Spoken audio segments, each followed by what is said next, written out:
আফিয়া কখনো রাতে ঘুমায় না। তার ঘুমাতে ঘুমাতে ভোর ৬টা বেজে যায়। গতকাল থেকে তার শরীর খারাপ লাগছে। আজ যেন সে মাথায় তুলে রাখতে পারছে না।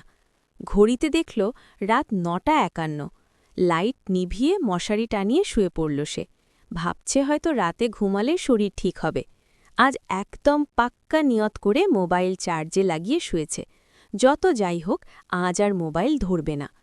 শুয়ে কিছুক্ষণ চোখ বন্ধ করে থাকতেই তার নিদ্রা ভাব চলে এলো। এমন সময় ধাপ করে ঘরের লাইট জ্বালিয়ে আফিয়ার মা জিজ্ঞাসা করল, কিরে, ঘুমিয়েছিস? রাতে খাবি না?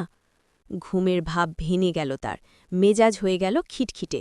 দাঁত খিচমিচ করে বলল, খামু না, আমি মরছি। এই বলে চার্জে রাখা মোবাইল হাতে নিয়ে ইউটিউবে গান ছেড়ে কানে হেডফোন লাগিয়ে শুনতে লাগল। কয়েকটা গান শুনতে শুনতেই আফিয়া অনুভব করল তার ঘাড়ে চিনচিন করে ব্যথা করছে এবং এই ব্যথাটা ধীরে ধীরে মাথা এবং বুকে ছড়িয়ে যাচ্ছে। বাম হাত দিয়ে মাথা এবং ঘাড়ে ম্যাসেজ করার মাঝেই বুঝতে পারল তার বাম পাশ কেমন অবশ হয়ে যাচ্ছে। শরীরের বাম পাশের সব ধরনের শক্তি হারিয়ে ফেলছে। অন্য কাত হতে পারছে না। তার হাত পা পুরো শরীর এখন সোজা হয়ে যাচ্ছে। কিছু একটা বয়ে চলছে তার শরীরের ভিতর দিয়ে। আফিয়া তার মাকে ডাকার চেষ্টা করছে, কিন্তু গলা দিয়ে আওয়াজ বেরোচ্ছে না। ঠোঁট বেঁকে যাচ্ছে।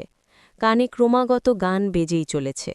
এই গান যেন তার মস্তিষ্কে সুইয়ের মতো খোঁচা দিচ্ছে।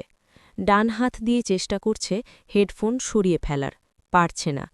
এমন মুহূর্তে তার নাকে এসে বিঁধছে খুব নোংরা এবং বাজে গন্ধ, যেন দুনিয়ার সব ময়লা আবর্জনা তার ঘরে এনে রেখেছে।